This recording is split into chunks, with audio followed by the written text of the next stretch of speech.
இப்ப நாங்கள் இந்த காந்த வகைகளும் அதை பயன்படுத்தி செய்யப்படுகின்ற பொருட்களும் காந்தம் எந்தெந்த இடத்துல பயன்படுத்துகிறன்றதை பொதுவாக நீங்க 4ஆம் ஆண்டுல படிச்சு 3 நாள்ல படிச்சிருந்தால் 5ல கொஞ்சம் விரிவாக நாங்கள் சில செயற்பாடுகளுக்கு முக்கியத்துவம் கொடுப்போம். அந்த வேலைகளுக்கு நாங்கள் திருப்பி ஒரு ரிவிஷன் மாதிரி வந்து நாங்கள் கண்டதை பார்ப்போம்.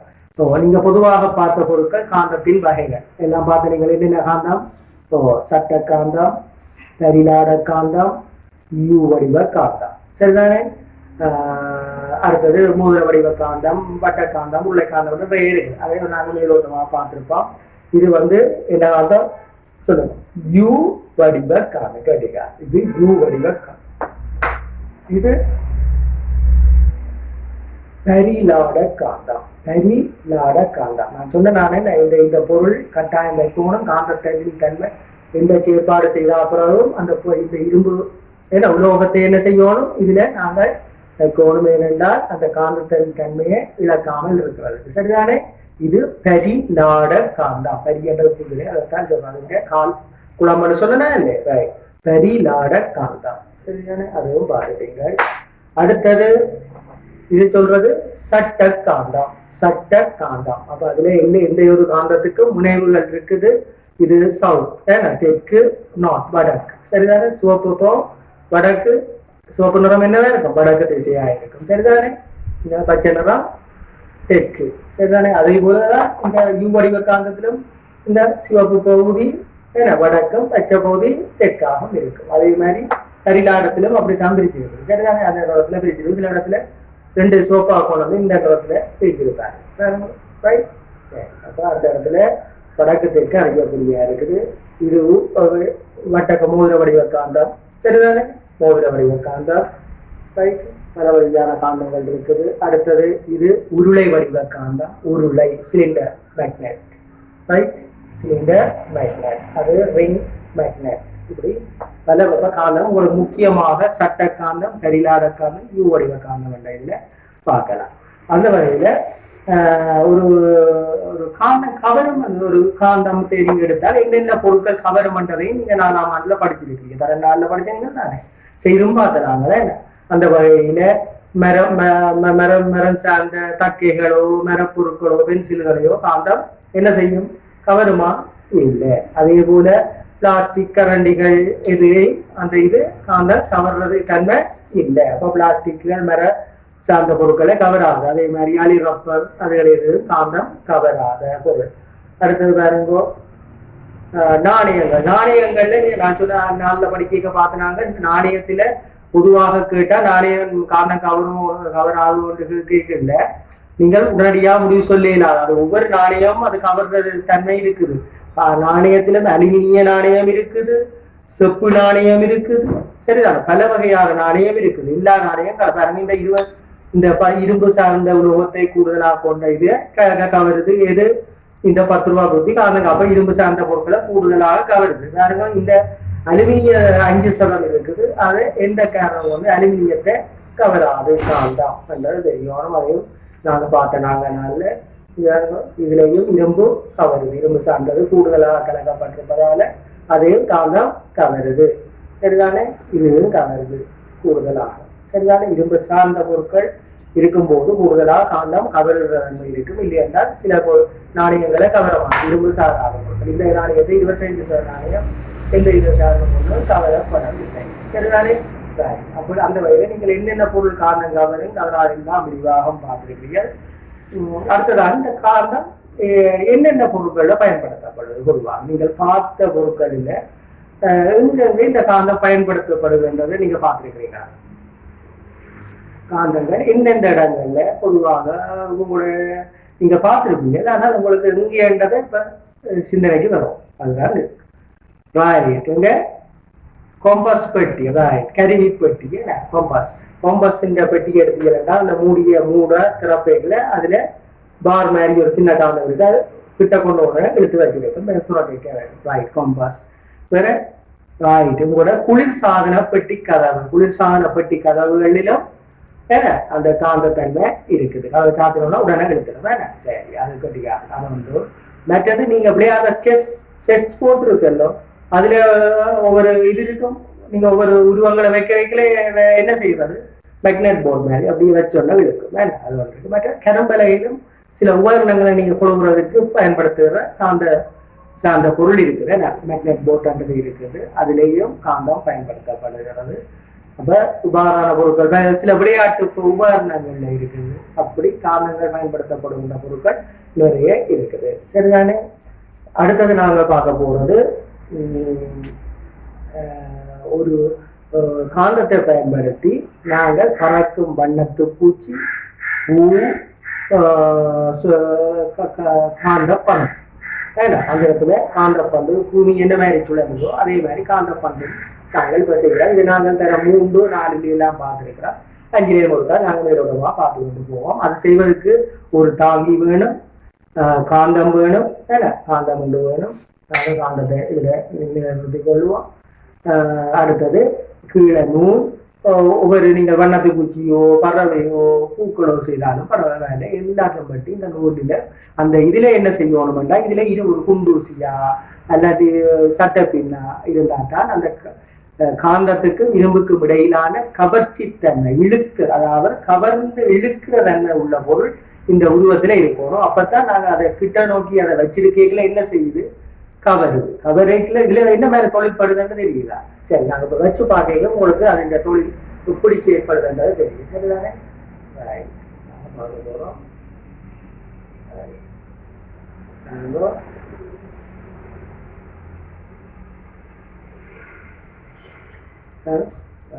என்ன மாதிரி அந்த இது வண்ணத்தை பூச்சி அதில் நிற்கிறத பார்க்கணும்.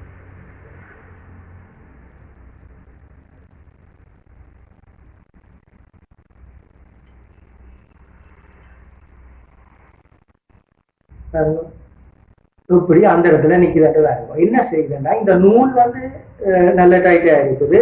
அப்ப கீழே இருந்து மேல் நோக்கி வருது, காந்தம் மேல நிக்குது. அப்ப ரெண்டும் கவர்ற இதுல இரும்ப கவர் காந்தம், ஆனால் கவருவதற்கு அது அந்த நூலின் இது காணாது. கிட்ட போறதுக்கு என்ன செய்யுது, இழுக்குது. ஆனா அது போய் தொடுகை ஏற்படுத்துறதுக்குரிய இது இங்க நூல் விடுது இல்லை, அப்படியே டைட்டா வச்சிருக்கு. அப்ப ரெண்டுக்கும் இடையில இழுப்பு சக்தியில வச்சிருக்கு. கிட்ட புறம் கவர். அப்ப அதாலதான் அந்த இடைவெளி தான் இருக்குது. அதாங்க கவர்ச்சி தன்மை இருக்குது. ஆனா அதை கவர்றதுக்குரிய இடைவெளி அங்க நூல் அதுக்கு தடையா இருக்குது. இப்ப பாருங்க, நான் அந்த இடைகளால என்ன செய்ய போறேன்னா ரெண்டு இடையிலால நிறுத்தி போட்டு ஒரு பேப்பரை கொண்டு போய் பார்ப்போம். அந்த காந்த சக்தி இருந்ததுன்னா சிறுவன பேப்பர் கொண்டு வைக்கவே என்ன செய்யும், அது கவர்ச்சி இருக்குது. அதுக்கு போய் கடுதாசிக்கலாலும் அந்த சக்தி இருக்கும் என்றால் அதை விட்டாலும் ஒன்றே நிற்கும். பார்ப்போமா? பாருங்க, நான் இப்போ பேப்பரோட அப்படி கொண்டு வரேன்னா விளைய இல்லையா, அது கட்டப்பட்டு தான் விழுது ஒழிக்க, மற்றபடி அந்த இடத்துல நிற்குது. வேற அவ்வளவு அது கடலாசிக்கலால காந்தம் கவர்ற தன்மை இருக்குன்றதா காட்டுது. சரிதானே? சரி, நீங்க உருவம் செய்ய கொஞ்சம் பேரம் குறைஞ்ச உள்ள செய்திகள்னா சரி கொஞ்சம் அந்த பேப்பரை கொண்டு வரோம், முட்டாவதே கொண்டு வரோம்னா அதுக்குள்ளாலே கொண்டு வந்துட்டேன். ஆனா காந்தம் இந்த பேப்பருக்குள்ளாலேயே கவர்ற சக்தி இருக்குது என்றதை காட்டு. நீங்க அதுக்கு உதாரணமாக பார்ப்பீங்க, காந்தத்தை பேப்பருக்கு கீழே வச்சுட்டு சரிதானே இந்த ஒரு 2 ரூபா நாணயத்தை முன்னுக்கும் பின்னுக்கும் அசைவோ அந்த காந்தம் ஓடுது. சரிதா? அப்ப காந்தம் பேப்பர்களாலையும் கவர். சரி, அப்ப இது வண்ணாத்து பூச்சி, காந்த வண்ணாத்து பூச்சி பார்த்துட்டீங்க. அடுத்தது காந்தத்தை கவர பூ, ஒரு பூவை வச்சு பார்ப்போம். இங்க பல்வேறுபட்ட உருவங்களை செய்யலாம். சரி,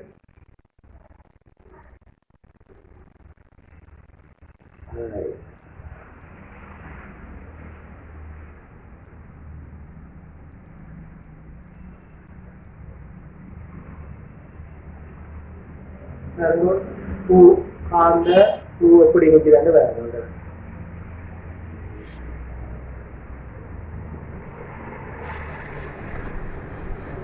கண்டுக்க முடியல. நல்ல கிட்ட கிட்டவா விடுவோம். நேரம் குறைவான பொருளால மாற்றப்பட்டிருக்கும் ஒரு கடலாசி. மற்றது கிட்ட இதுல இருந்தா சரி. பாருங்க, இது அசையும் பூ, அது அசையும் வண்ணத்து பூச்சி, அசையும் பூ. சரிதானே? இவ்வளவு இதுல நிற்குது இல்லையா, அதாவது இடையில கவருகின்ற தன்மையிலாம் இருக்கு. சரி,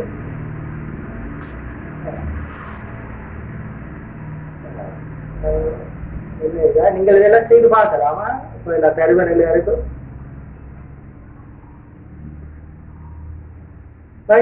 ரெண்டு பேரும் சொல்லணும் இருக்கு வடிவாக இருக்கல இவ்வளவு இடைவெளி இருக்கு காந்தத்துக்கு முடியலையே சரிதானே. இது காந்த அசையும் பூ, அது வண்ணத்து பூச்சி, இது அசையும் பூ. அதுவும் பார்த்தாச்சு. அடுத்தது அசையும் பந்து. ஒரு பூமி என்ன மாதிரி இதுல சுற்றுதுன்னு பார்ப்போம். அசையும் பூ எல்லாம் சுழறாரு இல்லை தெரியுதா? இந்த மாதிரி பந்து சுழல் இருக்குதான். பூமி காந்த சக்தியால தான் என்ன செய்யுது, பூமியும் அந்தரத்துல சுத்தி கொண்டு இருக்கு. வந்து சுழட்டில சுத்தி கொண்டு இருக்கு, அந்தரத்துல நிக்குது வாங்க. இப்ப நான் அதுக்குள்ளால ஒரு பேப்பரை கொண்டு போவேன். சரியா? முட்டக்கூடாது, நான் கொண்டு வரைக்குள்ள முட்டக்கூடாது. அதுக்குள்ளால வர காந்தம் அவ்வளவு சக்தி இருக்குது. அதனால இது என்ன செய்யுது, அந்த இழுப்பு ஈர்ப்பு சக்தியில அதை வச்சிருக்கு. அவர்ற இருக்குதான் அந்த நூல் அது இறுக்கி வச்சிருக்கு. அந்த சக்தியில அது சுழன்று கொண்டிருக்கு. அதான் அசைவு. சரிதா? கவர்ந்துட்டு வேண்டாம் அசையாது. இது கவராம ரெண்டு இடத்துலயும் ரெண்டுக்கும் இடையில நிக்கிற வழியாக அதை என்ன செய்யுது, அந்த வண்ணாத்தி பூச்சியோ அசையும் பூவோ பந்தோ அசைந்து சுழன்று கொண்டு இருக்கு. சரிதானே? சரிதாங்க. அப்படியே அந்த இடத்துல இப்ப எல்லாமே நல்ல இதா இருக்கு. எல்லாம் பழக்கம் ஓகே தானே? காந்தத்தை பயன்படுத்தி எல்லாம் செய்துட்டா. சரிதானே? இனி அடுத்த செயற்பாட்டை இன்னொரு இதா பார்ப்போம். சரி, இப்ப இதை நாங்க கோபுரையில ஒவ்வொரு குழுவா பிரிச்சு செய்ய போறோம். எல்லாருக்கும் பிரிச்சு தர போறோம். எல்லாரும் செய்து இந்த மூன்று பொருளையும் வந்து செய்ய வடிவ செய்து காட்டினோம் பார்க்க போறோம். ரைட்? இதெல்லாம் வடிவ பார்த்துட்டீங்க. நீங்களே நூல்கள், அளவுகள், காந்தம், பந்துகள், பூக்கள், நீங்கள் போய் விரும்பின பூக்களை நீங்களும் வெட்டலாம். அண்ணாதி பூச்சியில உருவங்கள், பறவைகள், எந்த உருவம் பற்றி செய்யலாம். நான் சொல்லி போட்டேன். இது செய்வதற்கு பேரம் குறைந்த பொருளாக இருக்கும். பறவை உருவங்கள் பெரிய ஒரு பேரம் கூடியதுல செய்யறதா இல்லையா?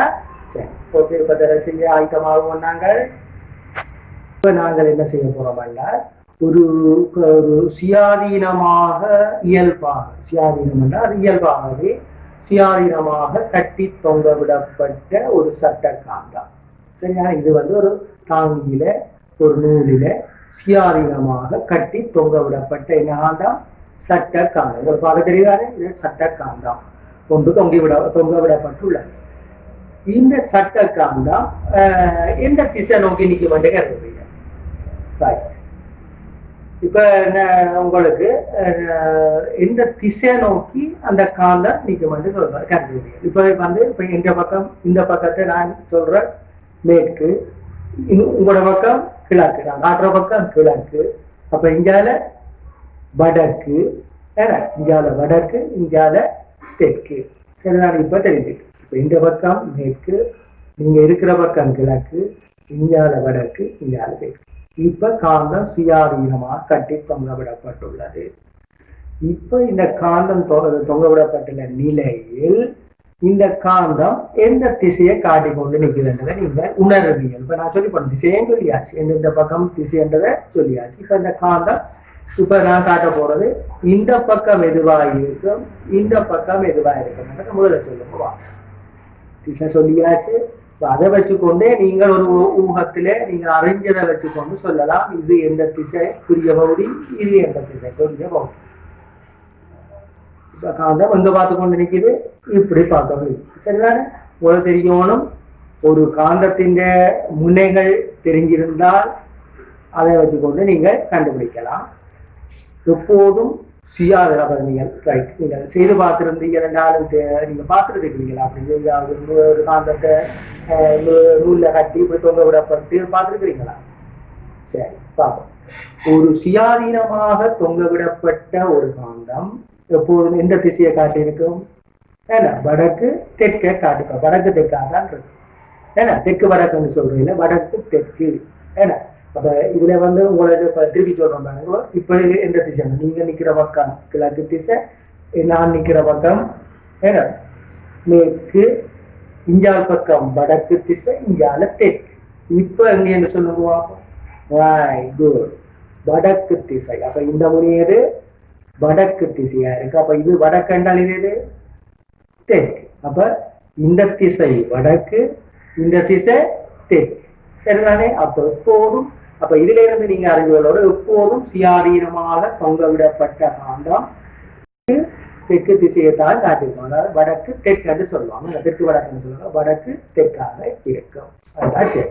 அப்ப வட காந்தத்தின் சட்ட காந்தத்தின் வடக்கு முனையது ஏன்னா சிவப்பு நிறத்தை கொண்டதாகவும் நீங்க நிறத்தை பார்த்துட்டே உடன் சொல்லி இருக்காங்க. ஏன்னா நான் முதல் செயற்பாட்டுல சொன்னா இந்த நிறம் இதை குறிக்கும், இந்த நிறம் இதை குறிக்கும். அப்ப சிவப்பு வடக்கையும் பச்சை தெற்கையும் குறிக்குது. அப்ப இதை பார்த்துட்டே நீங்க சொல்லியிருக்கலாம் இந்த பக்கத்துல ஏன்னா வடக்கு இங்க தெற்கத்தை சொல்லியிருக்கலாம். சரியான நீங்களும் அப்படியே ஒரு திசையை வச்சு போட்டு இதை சுயாதீனமாக தொங்க விடப்பட்டு இப்ப நான் கூட ஒவ்வொரு குரூப்புக்கும் ஒவ்வொரு குழுவுக்கும் தர போறேன். அப்ப எனக்கு திசையை சரியாக அறிஞ்சு சொல்லிச்சேன். இதை வச்சுக்கொண்டு எவ்வாறு உங்கள்கிட்ட வினாக்கள் கேள்விகள் வரலாம் என்பதையும் பார்ப்போம். அப்ப ஒரு மாணவன் ஒருவர் சுயாதீனமாக தொங்க விடப்பட்ட ஒரு காந்தத்தின் அருகே யாதாயினும் ஒரு பொருளை இந்த கடதாசியினால் சுற்றப்பட்ட யாதாயினும் ஒரு பொருளை காந்தத்தின் அருகே கொண்டு சென்ற போது பாருங்க, காந்தத்தின் அருகே கொண்டு சென்ற போது என்ன செய்யுது? காந்தம் என்ன செய்யுது? கவருதல், இழுக்குது. காந்தம் கவர்ந்து இழுக்குது. அப்ப நான் இது கொண்டு போன பொருள் என்னவாக இருக்கும் கேட்டீங்க சொல்லும். பாருங்க, திருப்பி சொல்றேன். காந்தம் சுயாதீனமாக தொங்கவிடப்பட்ட காந்தத்தின் அருகே கடதாசியினால் சுற்றப்பட்ட யாதாயினுள்ள எனக்கும் தெரியாது, உங்களுக்கும் தெரியாது. யாதாயினும் பொருளை காந்தத்தின் அருகே கொண்டு சென்ற போது காந்தம் அதை கவர்ந்தது. சுற்றப்பட்ட பொருள் என்னவாக இருக்கும் என்றுதான் உங்கள்கிட்ட கேட்கப்படுது. சொல்லுங்க. அப்ப நீங்க இரும்பு, சரி, ஓகே, இரும்பு மாத்திரமா இருக்கும். இதுக்குல நான் சுற்றப்பட்ட பொருள் இரும்பாத்தான் இருக்கும், பிற பொருளா இருக்கா? ஏன் காந்தமா இருந்திருக்கிறா? என்னத்துக்காக நீங்க இரும்பு சாங்க காந்தமாகவும் இருந்திருக்கா? சரிதானே? காந்தமாக இரும்பும் கவர்ந்தது. ஓகே, நீங்கள் இரும்பு நேரடியாக இரும்பாக்குற அந்த பொருளா இருந்திருக்கலாம், கவர்ந்து இருக்கும். சரியான காந்தமோட முடிவுக்கு வரையில்லாது. அப்ப உங்களுக்கு விடையில சில வேலை காந்தம் இரும்பு என்ற ஒரு ரெண்டு விடை சார், 3 விடையில ரெண்டு பொருட்களை தந்து வரலாம். காந்தமும் இரும்பும் ஒன்று ஒரு செட், காந்தம் அலுமினியம் இரும்பு அலுமினியம் அப்படி பொருளை தந்து 3 விடையா கேட்கலாம். அப்ப என்னன்னா இவ ஏன் கவர்ந்தா நான் காந்தத்துக்குரிய விளக்கத்தை சொல்றேன். சில வேளை ரெண்டும் ஒவ்வாத முனைகளாய் இருந்திருக்கலாம். ஒத்த முனையை கொண்டு போயிருந்தாலும் என்ன நடந்திருக்குன்னு தாண்டி இது ஒவ்வாத முனைகளா இருக்கு. காந்தமா இது காந்தத்தின் ஒவ்வாத, அதாவது இது வடக்கு, இது வடக்கு, நான் இது தெற்கு, இந்த பகுதி தெற்கு முனையா இருந்தா என்ன செய்திருக்கும்? காந்தம் கிட்ட கொண்டு போனபடியா கவர்ந்திருக்கலாம். அப்ப இது காந்தமா இருந்திருக்கலாம். நீங்க சொன்ன இரும்பு சரியா? அது விட கிடைக்க 2 நிமிஷம் ஆகுதான் தரும். இது உள்ளாங்க தானே 2 கொள்ளாக இருக்கலாம். என்னோட பார்ப்போம்.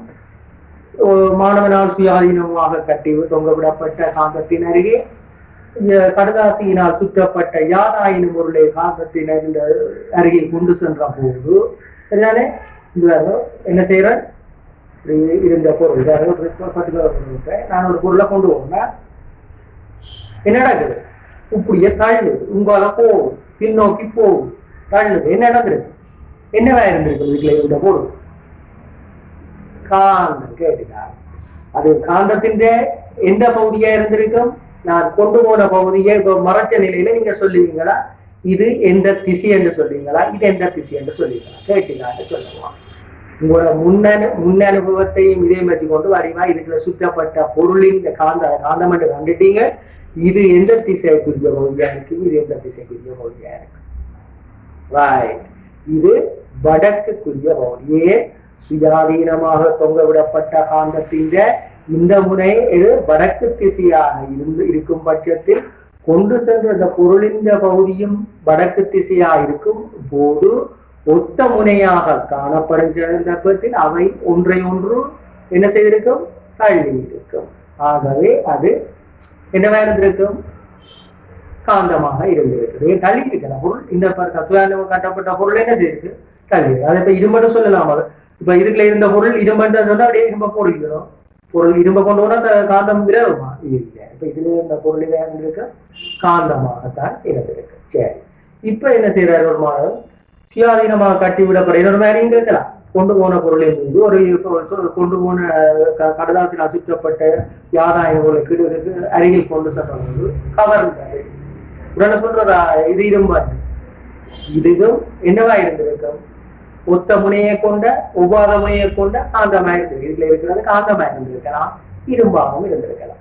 ஒவ்வாத முனையை கொண்ட காந்தமா இருந்திருக்கலாம். ஏன்னா வடக்கும் தெற்கும் அந்த வழியை உடனே என்ன செய்திருக்கு, காந்திருக்கு. அது காந்தமா இருந்திருக்கலாம் அல்லது ஒரு இரும்பு சார்ந்த பொருளாக இருந்திருக்கலாம் அப்படின்னு நீங்க கண்டுபிடிக்கலாம்.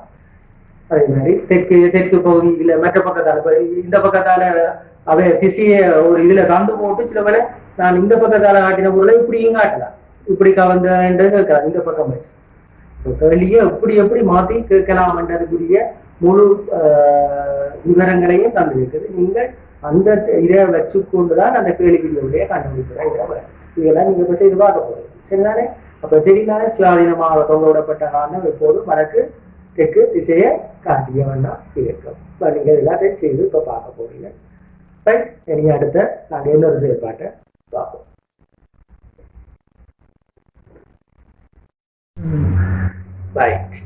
இப்ப நாங்க காந்தத்தின் அடுத்த பகுதியாக, காந்த செயற்பாட்டின் அடுத்த பகுதியாக ஒரு செயற்பாடு செய்ய போறோம். இந்த பொருளை நீங்க பாத்துங்க, வடிவா பாருங்க. சரிதானே? இந்த பொருளை எங்கேயும் கண்டிருக்கிறீங்களா, யார் இதை பயன்படுத்துறது என்றெல்லாம் சொல்லுவோம். வடிவா பாருங்க. ஏன்னா அங்கால திசையல் போட்டிருக்கு, 4 திசையல் போட்டிருக்கு, அதுலயோ 2 ஏன்னா முழு கம்பி முட்கள் கொண்ட 2 கம்பியும் காணப்படும். நீங்க சொல்லுங்க பாப்போம். கை கடிகாரம் மணிக்கு கை கடிகாரம் மாதிரி இருக்கு. சரி, கை கடிகாரத்துல வடக்கு தெற்கெல்லாம் போட்டிருக்கேன். சரி பார்ப்போம். ஓ, கை கடிகாரத்திலும் இப்படி ஒன்று வருது. சரிதானே? அந்த வகை சார்ந்ததான் இருக்கலாம். ரைட், அவர் கை கடிகாரம் இருக்கிறார். நீங்க திசை காட்டி, ரைட். திசை காட்டி அண்டை காட்டினால் திசை காட்டி வேற, இது திசை அறி கருவி. ரெண்டுக்கும் வித்தியாசம் கவனம் விடையல. வெளியில வரைக்கல கவனம் முக்கியமாக.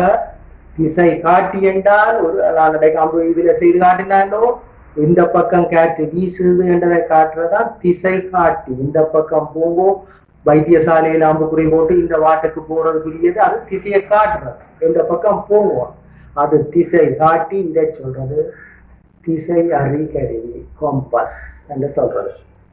காம்பஸ் என்ன? திசை அறி கருவி. சரிதானே? கருவி வடிவா பாரு. ஏன்னா அப்ப 4 திசைகளை போட்டிருக்குது. 2 மணிக்கூட்டு முள்ளு மாதிரி 2 இருக்கு. ஒன்று சிவப்பு நிறம், மற்றது வெள்ளை நிறத்துல இருக்கு. உங்களுக்கு தெரியும் சிவப்பு நிறம் என்னத்தை குறிக்கும்? திசை அறிகருவியில சிவப்பு நிறம் சட்ட காலத்துல பார்த்து சொல்லுங்க. வடக்கு திசை. அப்ப எதிர் திசை தெற்கு திசை. கண்டிப்பா ரைட். அப்ப இது விளங்குதானே? திசை அறி கருவி. சரி, இந்த திசை அறி கருவியை யார் பயன்படுத்துகிறார்கள்? இந்த திசை அறி கருவியை யார் பயன்படுத்துகிறார்கள் சொல்லுவாங்க. ரைட். கப்பல் ஓட்டிகள், கப்பல்ல பயணம் செய்யறாங்க.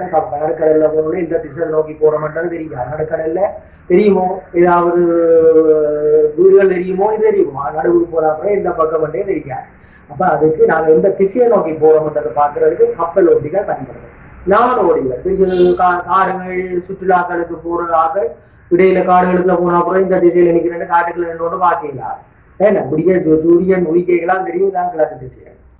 அது வரை கண்டுபிடிக்கிறது கடினம். ஆகவே அவர்கள் இதை கொண்டு வருவார்கள். இராணுவ வீரர்கள், போர் வீரர்கள் காடுகள்ல சண்டைகளுக்கு செல்லும் போது ஏன்னா இந்த திசையில சண்டைகள் நடக்குதுன்றதுக்கு அவர்கள் அந்த இடத்தை நோக்கி நகருவதற்கு இந்த திசை காட்டிய அவர்களும் வைத்திருப்பார்கள். சரிதானே? நாடோடிகள், கப்பல் ஓட்டிகள், விமானிகள், இராணுவ வீரர்கள் எல்லாம் இந்த திசை என்ன திசை அறி கருவியா. திசை காட்டியில திசை அறி கருவி. கவனம் முக்கியமான ரெண்டுக்கும் என்ன பேர் சரியாக தெரிஞ்சுக்கணும். திசை அறி கருவியை வச்சு அவர்கள் பயன்படுத்துவார்.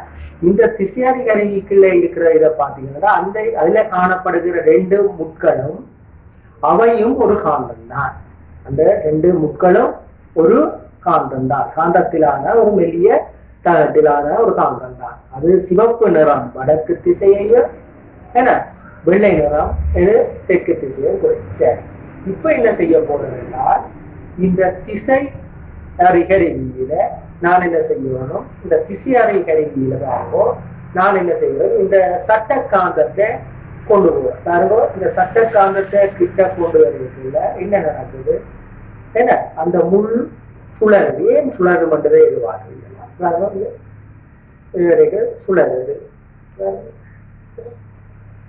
இப்படியும் இப்படியும் கொண்டு போவோம். பாருங்க, நான் வடிவா காட்டுறேன் பாருங்க, கிட்ட கொண்டு வந்து இப்படி கீழே கீழே இருந்து கொண்டு போவோம், கீழே இருந்து கொண்டு வைக்க சுழருது, இப்படி கொண்டு வைக்க சுழருது, மேலே இருந்து கொண்டு வரைக்க சுழருது, இந்த பாட்டு சுழருது. நான் எத்தனை விதம் நீங்களை சரி பார்க்க போங்க.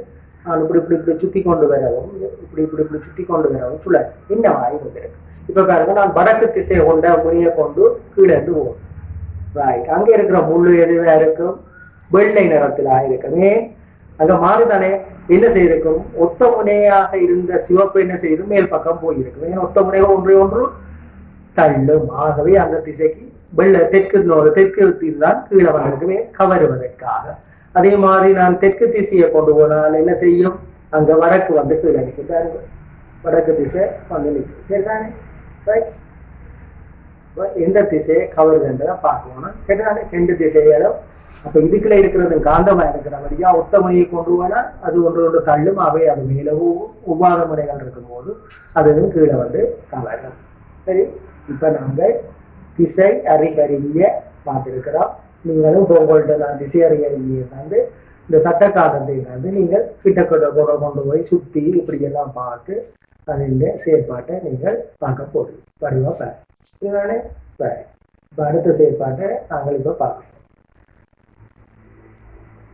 கிட்ட கொண்டு காட்டுறதா இது படிவா பாருங்கோ. கிட்ட கொண்டு காட்டுறதா தெரியுதா? பாருங்க, காந்தத்தை நான் கீழே கொண்டு வரைக்கும் அரங்குறதும் தெரியும். சுத்துதான் ஒவ்வாத முனி என்றபடியா ரெண்டு கவருங்க பாதை நோக்கி வருது. அது கீழே கொண்டு போவோம், அது என்ன சுழறு. சரிண்ணா? இப்படி சரிதானே? சரி, நீங்க அடுத்த செயற்பாட்டில் நாங்கள் பார்ப்போம்.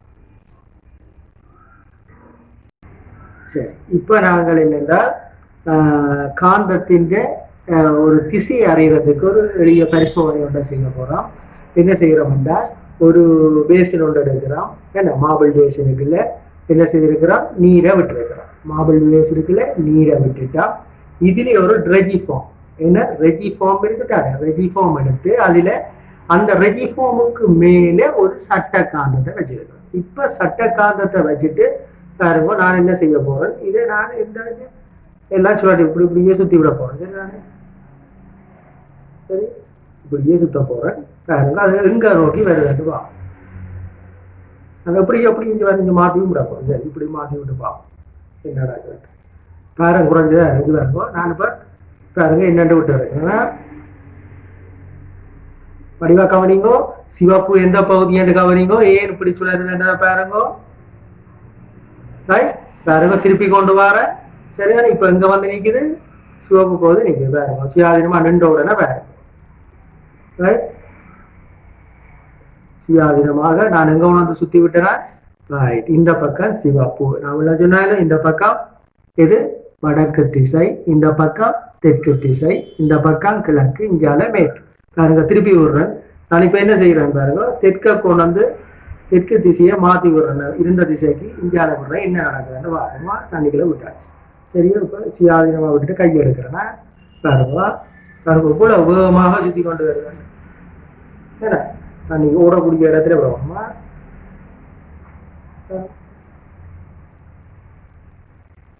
இங்க வந்து நிக்குது. ரைட், வேணும் பாருங்க, நிக்க சரியா வந்து நிக்கல. ரைட், இந்த பக்கம் வடக்கு, இந்த பக்கம் தெற்கு. சரிதானே? அப்ப இதை நீங்கள் சரியாக ஒரு திசை அறிகிறதுக்கு நீங்க பரிசோதனைக்கணுமெண்டா இதை நல்லா சரிதானே முதல்ல என்ன செய்யுங்க, நல்லா சுத்தி போட்டு விடுவோம். சரியா? நான் இப்ப பாருங்க மாறி விடுறேன். எங்க வடக்க இஞ்சாலையும் தெற்க இஞ்சாலையும் விட்டுட்டு தண்ணிக்க விடுறேன். என்ன நடக்குதுன்னு பார்ப்போமா, கையை எடுக்க போறேன்னா. சரி, இப்ப நான் ஒன்றுமே செய்யல, என்ன நடக்குதுன்னு பார்ப்போம். பாருங்க, முட்டை விடக்கூடாது. முட்டை நடக்கக்கூடிய எந்த விதமான தடையும் இருக்கக்கூடாது.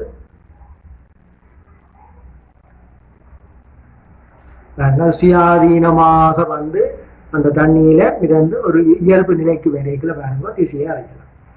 Right, okay.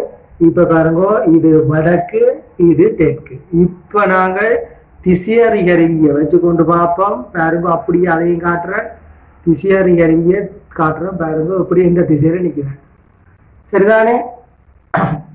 தெரியுதா? திசையறி கருவியும் அதே திசை, சிவப்பு வடக்க காட்டுது, இங்க அளவில் தெற்க காட்டுது. பாருங்க திசையறி கருவி இந்த சரியான என்ன திசையறியறியின் சரியான திசையை காட்டுது. இதுல நாங்கள் சுயாதீனமாக நீரில் மிதக்க விடப்பட்ட ரெஜிபோமுக்கு மேல சட்டக்காந்தத்தை வச்சு என்ன ஒரு திசையை அறிகிற ஒரு முறை, இது என்ன ஒரு முறையா இருக்கு என்ன. அப்ப நாங்க திசையறியறி வந்தா தான் திசை அறியலாமோ. சட்டக்காந்தம் ஒன்று இருந்தாலே ரெஜிபோமுக்கு மேல இல்லாட்டி ஒரு தக்க மரக்கட்டையிலும் வைக்கலாம். நீர்ல மிதக்கக்கூடிய பேரம் குறைஞ்ச ஒரு தக்க சார்ந்த இருக்குமல்ல, இதைத்தான் சொல்ற தக்கை என்று. அதுக்கு மேலே நீங்க மிதக்க விட்டுட்டோம், தக்கையை மிதக்க விட்டுட்டு அதுக்கு மேலேயும் இந்த சட்டக்காந்தத்தை வச்சு நீங்க செய்யலாம், சரிதானே? இது எல்லாத்தையும் இப்ப நீங்க எல்லாருக்கும் தரப்போம், எல்லாரும் செய்து பார்த்துதான் நீங்க அனுபவ ரீதியான ஒரு அறிவை பெறணும் என்றதான் இந்த நோக்கத்தின், சரிதானே? இதோ நாங்கள் ஒரு குழுக்கும் பிரிச்சு தரப்போம். நாங்கள் இன்றைக்கு உங்களுக்கு மிகவும் விருப்பமானது ஆர்வத்துடன் செய்யக்கூடிய ஒரு செயற்பாட்டில் நாங்கள் இன்றைக்கு செய்ய போகிறோம் மின்காந்த பாரம் தூக்கி, சரிதானே?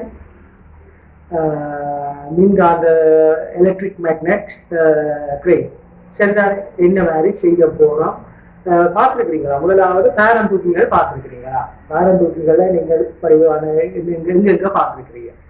ஓ நீங்கள் நீங்க சொல்லுவாங்க வீதி அபிவிருத்தி வேலைகள் செய்ய பார்த்துருக்கிறீங்க, ரைட். அதுவும் ஒரு பேரம் தூக்கிகள் இருந்திருக்கு. மற்றது மின்சார வேலைகள் செய்யல, மின்சார போஸ்டுகளை தூக்குற பேரம் தூக்கிகள், ரைட். அது ஒரு பேரம் தூக்கி. மற்றது பேர் எங்க பார்த்து துறைமுகங்கள்ல என்னது தூக்குறது? பெரிய பெட்டிகள், பெரிய கண்டெய்னர்ஸ் பெட்டிகளை, பெரிய கொள்கலன் என்று சொல்றது. கொள்கலன்களை தூக்குறதுக்கும் கிரெயின்ஸ் பயன்படுத்தப்படுது, சரிதானே? அப்படியாக நீங்க சொல்ல நல்ல நிறைய விஷயங்கள் பார்த்துருக்கீங்க, படங்கள்லாம் பார்த்துருக்கீங்க, ரைட். நல்ல விஷயம், ரைட். அடுத்து இப்ப நாங்க பார்க்க போறது மின்காந்தம். மின்காந்தத்தை பயன்படுத்தி சில பொருட்களை தூக்குறது. அப்ப மின்காந்தத்தை பயன்படுத்தி நீங்க பார்த்தது பொதுவாக கண்டெய்னர்ஸ், பேரமான பொருட்களை தூக்கி இன்னொரு இடத்துல வைக்கிறதுக்கு, கல்லுகளை தூக்கி வைக்கிறதுக்கு பார்த்தோம். இது வந்து மின்காந்தத்தை பயன்படுத்தினால் அது எவ்வாறான பொருட்களை தூக்கக்கூடிய சுமக்கக்கூடிய பேரந்தூக்கியா இருந்திருக்க வந்து நீங்க கேட்கறீங்க, ரைட். இது இரும்பு சார்ந்தது, ரைட், குட், நல்ல விஷயம். அப்ப இரும்பு சார்ந்த பொருட்களை, ரசாயனங்கள், இரும்புகள் சார்ந்த பொருட்களை தூக்குறது தான் அந்த மின்காந்தத்தை சார்ந்து பேரந்தூக்கிகளை செய்யணும், சரி. அப்ப நாங்கள் இன்றைக்கு பார்க்க போறது ஒரு மின்காந்தத்திலான பயன்படுத்தி ஒரு பேரந்தூக்கியை எப்படி ஒரு மாதிரியா செய்ய போறோம். அப்ப அதை அது மாதிரி தான் பெரிய இடங்கள்ல செய்யறதுக்கு முக்கியமாக மின்காந்த பேரந்தூக்கி இன்னத்துக்கு பயன்படுத்தி இருப்பார்கள் என்று நீங்க நினைக்கிறீங்க? இரும்புகளை எடுப்பது, ரைட். இரும்புகளை பொதுவாக சொல்றீங்க. இப்ப நாங்கள் என்றால் பெரிய ஒரு இடத்துல கழிவு பொருட்கள், இரும்பு, பிளாஸ்டிக் எல்லாம் உணர்ந்து ஒரு இடத்துல குடிச்சாச்சு. அப்ப அதுக்குள்ள நாங்க கையால கிண்டி எடுக்கலாம். கையால கிண்டி இரும்பு புறம்பு, பிளாஸ்டிக் புறம்பு வந்து கிண்டி எடுக்கலாமா? கையாலையோ இயந்திரத்தால கிண்டி போட்டு பிரிச்சு எடுக்கக்கூடிய வசதி இருக்குமோ? இல்லை. அப்ப அவ்வாறான சந்தர்ப்பத்துல என்ன செய்ய போறோம் என்றால் இந்த மின்காந்தத்தை பயன்படுத்தி சாதாரண காந்தத்தை பயன்படுத்தி ஒரு இரும்பு சார்ந்ததை நாங்கள் தூக்குறோம் என்றால் ஓகே. ஏன்னா இது வேணுங்க, இப்ப நான் ஒரு இரும்பு சார்ந்த பொருள் ஒன்று எடுக்கிறேன். இப்ப இதுல இது கிடக்குது. இப்ப இரும்பு இந்த சாதாரண காந்தத்தை பயன்படுத்திட்டா எடுக்கலாம், சரிதானே? சாதாரண காந்தத்துல எடுத்துக்கலாம். ஆனா நாங்கள் இப்ப பயன்படுத்த போறது மின்காந்தம், சரியா? மின்காந்தத்தை பயன்படுத்தினால் அப்ப என்ன செய்ய போறோம் என்றால் இப்ப நாங்கள் எடுக்க போற பொருட்கள் இது என்ன பொருளா இருக்குது? இரும்பு சார்ந்த பொருட்களை எங்க பெரிய குளிச்சு இருக்குது அந்த இடங்கள்ல எடுக்க போறோம், சரிதானே? அந்த இடத்துல எடுத்து என்ன செய்ய போறோம்? அந்த இடத்துல கொண்டு போய் இன்னொரு இடத்துலதான் அதை நாங்க அந்த இரும்பை பிரிச்சு கொட்ட போறோம். ஒரு இடத்துல எடுக்கிறத இன்னொரு இடத்துல கொட்ட போறோம். இன்னொரு இடத்துல கொட்டைக்குள்ள சாதாரண காந்தத்தையே நீங்க சாதாரண காந்தத்தை பயன்படுத்தி அந்த பேரந்தூக்கியை செய்திருக்கலாமே என்ற உங்களுடைய ஒரு சிந்தனை வரையில்லையா அப்படி?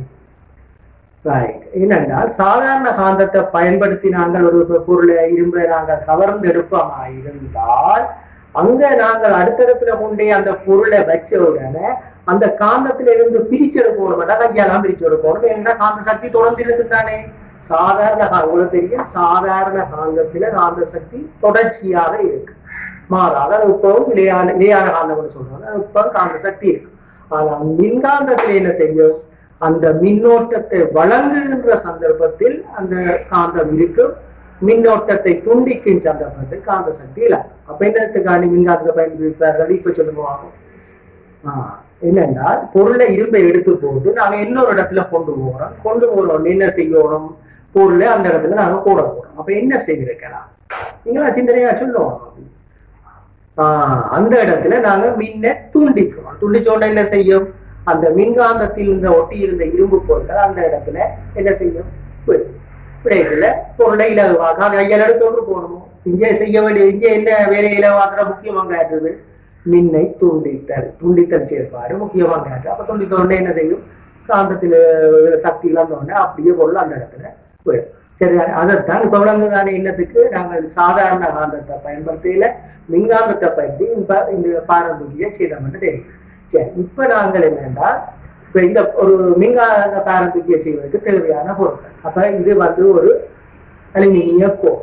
என்னண்டு இந்த அலுமினிய கோர் தான் என்ன பாரம் தூக்கியாக என்ன பொருள் எடுக்கிறதுக்கு மேல் நோக்கி நகர போகுது, அப்படியே இன்னொரு இடத்துல கொண்டே போடுறதுக்கு இது நகர போகுது. சரிதான், திரும்பி அந்த இடத்துல விட போடுறதுக்கு எங்களுக்கு இந்த பாரம் தூக்கி வருது. அடுத்ததாக எங்களுக்கு செய்ய வேண்டியது முக்கியமாக மின்காந்தமத்துக்கு என்ன வேணும், ஒரு இரும்பாணி தேவை. அப்ப இரும்பாணி நாங்கள் எடுத்திருக்கிறோம். இரும்பாணியை சுற்றி என்ன செப்பு கம்பி சுற்று. செப்பு கம்பி சுற்று எவ்வாறான சுற்றா இருக்கணும்னு சொன்னா, இந்த செப்பு கம்பி தான் செப்பு கம்பி. இந்த செப்பு கம்பியின் சுற்றுக்கள் நெருக்கமாகும். சுற்றுக்களின் எண்ணிக்கை அதிகரிக்கப்படும் சந்தர்ப்பத்திலும் மின்கலத்தின் அதாவது வழங்கப்படுகின்ற மின்னோட்டத்தின் அளவு அதிகரிக்கப்படுகின்ற சந்தர்ப்பத்திலும் இந்த மின்காந்தத்தின் தன்மையை அதிகரிக்கலாம் என்றதை நீங்கள் ஒரு முடிவுக்கு வந்தீங்கள் தானே தன்னால. அதே போலதான் நாங்கள் என்ன சுற்றுக்கள் இப்ப பெரிய பொருட்கள் எல்லாம் கூட்ட காந்த சக்தியை கூட்டவும் இல்லை. அப்ப நாங்கள் காந்த சக்தியை கூட்டுறக்காண்டி மின் சுற்று அதாவது மின் செப்பு கம்பிகளின் சுற்றுக்களை கூட்டி என்ன நெருக்கமாக கூட்டி வழங்கப்படும் மின்னோட்டத்தின் அளவையும் கூட்டி இருக்கிறார். சரிதானே, அதுக்குரிய அப்ப செப்பு கம்பி சுற்றியாச்சுது. அதுக்குரிய கடத்தியிலிருந்து இங்க நாங்க மின்கலத்துல நாங்கள் 1.5 2 மின்கல தாங்கில வச்சிருக்கிறோம். அப்ப நாங்கள் அதுக்குள்ள கையை பிடிச்சோன்று போகணும், மின்கலத்துல தேவையில்லை. அடுத்தது இந்த நாங்க ஒரு பொருளை எடுத்த பிறகு இன்னொரு இடத்துல கொண்டே போட்ட உடனே மின்காந்தத்தை துண்டிப்பதற்காக ஒரு ஆளி ஒன்று பயன்படுத்தி இருக்கிறாங்க. ஆளி, அந்த ஆளியை நிறுத்துவதனூடாக, அதாவது நிறுத்துவதனூடாகவும் மூடுவதனூடாகவும், ஆளியை மூடுதல் என்றால் காந்தத்தன்மை வேற, திறத்தல் என்றால் என்ன செய்யும், காந்தத்தன்மை இழக்கப்படும். அப்ப அந்த இதுல ஆன் ஆஃப் என்ற முறையில ஒரு ஆளியும் வச்சிருக்கிறோம். ஒரு ஸ்டாண்ட் தாங்கி பலகை ஒன்று வச்சிருக்கிறோம். இவ்வளவுதான் எங்களுக்கு செய்யறது தேவையானது. மற்றது நாங்கள் பொருட்களை கவருவதற்கு சில பிளாஸ்டிக் பொருட்கள் இரும்புகளை இதுல கொண்டுள்ள ஊற்றிருக்கோம். சில பிளாஸ்டிக் பொருட்கள் சில தெரியும், இதுல இரும்பு சார்ந்தது அலுமினியங்கள் எல்லாமே போட்டிருக்கிறோம். இப்ப நாங்க என்ன செய்ய போறோம், ட்ரெயின் என்ன மாதிரி உங்களுக்கு எலக்ட்ரிக் மேக்னெட் ட்ரெயின் என்ன மாதிரி செய்ய போகணும். அப்போ இப்போ நாங்கள் பாருங்க, இப்போ ட்ரெயின் பதியுது, சரி பாருங்க கீழே பதியுது, சரி பாருங்க இந்த மாதிரி பதியுது. ஆனா இது இப்போ காந்தம் இன்னும் தூக்கியில இப்போ எல்லா பொருளுக்குள்ளேயும் பண்ணிட்டு எல்லா பொருளையும் கிடாக்குது, இப்போ தூக்குறதுக்கு இல்லை. இப்போ என்ன செய்ய போறோம் என்றால், இந்த பேரந்தூக்கி வார நேரத்துல என்ன இந்த ஆளியை நாங்கள் இப்ப காந்தத்தன்மையை ஏற்படுத்த போறோம். ஸ்விட்ச் ஆன், மூடப்பட்டுள்ளது. ஆளி மூடப்பட்டுள்ள நிலையில வேணுங்கோ. இப்ப இரும்புகள் அந்த குப்பைகள் எல்லா பொருளும் இருக்கிற இடத்துல இந்த மின் என்ன எது போகுது, எங்கட பேரந்தூக்கி மின்காந்தம் தொழிற்படுது. அப்ப இந்த இடத்துல அது தேடு சரியான குப்பைகள் எல்லாம் பார்த்து அது என்ன செய்யறா, இரும்பு சார்ந்த பொருட்களை மாத்திரம் எடுக்குது. பாருங்க என்னது எடுத்துகொண்டு வருது, இரும்பு சார்ந்த பொருட்களை மாத்திரம் எடுத்துக்கொண்டு வருது. பாருங்க இவ்வளவு பொருள் எடுத்துக்கொண்டு வருது இல்லை. இப்ப இதை எடுத்துக்கொண்டு வந்து என்ன செய்ய போகுது, இன்னொரு இடத்துல போடும். சரிதானே பாருங்க, இன்னொரு இடத்துல போட போகுது. இப்ப என்ன செய்ய போறதா, ட்ரெயின் அங்கால வந்துட்டு இப்ப நான் என்ன செய்ய போறேன், அந்த இடத்துல போகணும், ஆளியை துண்டிக்க போறேன். ரைட், ஆளியை துண்டிக்க என்ன செய்யுது, அது ஒன்று டபுள். ஏன், அங்க காந்தத்தன்மை இழக்கப்படுது.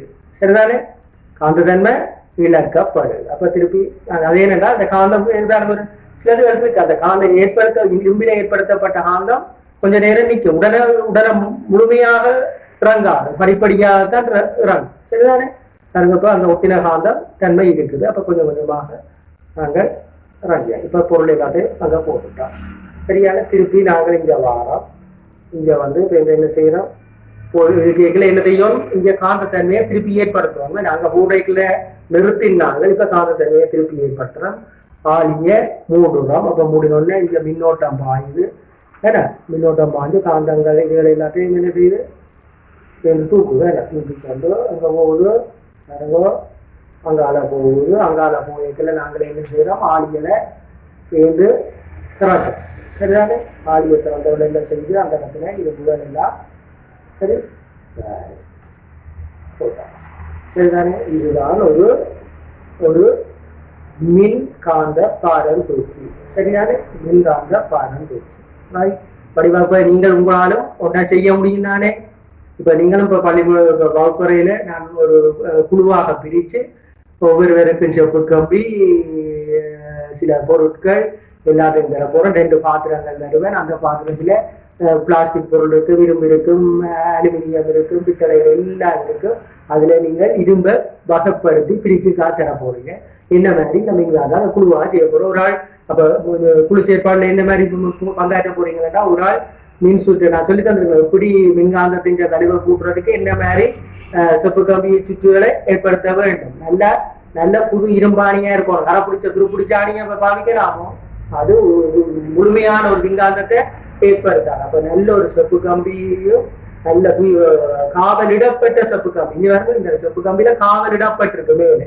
அது இப்போ நீங்க செய்து போட்டு அடுத்த வயர்ல மின் நோட்டத்தை கொடுக்கல என்ன செய்யணும், இந்த பிளேட்டால என்ன செய்யணும், சுரண்டுவோம். அந்த மேலே இருக்கிற காவலிடப்பட்ட நுனிப்பகுதியை சுரண்டி போட்டு நாங்கள் மின்கலத்துல தொடர்பு ஏற்படுத்தினாதான் அந்த மின் ஓட்டம் நடைபெறும். இல்லையென்றால் அந்த மேல் காவலிடப்பட்ட இது சுரண்டுப்படாது, அந்த மின் ஓட்டம் நடத்தப்பட மாட்டாது என்பதை கவனத்துக்கு கொள்ளணும் முக்கியமாக. என்னத்துக்காக இல்லையென்றால் அது உங்களோட நீங்க செய்தும் அது வேலை தொழிற்பட மாட்டார். சரியாப்ப செப்பு கம்பி ஏதாச்சும் சுரண்ட போறீங்க.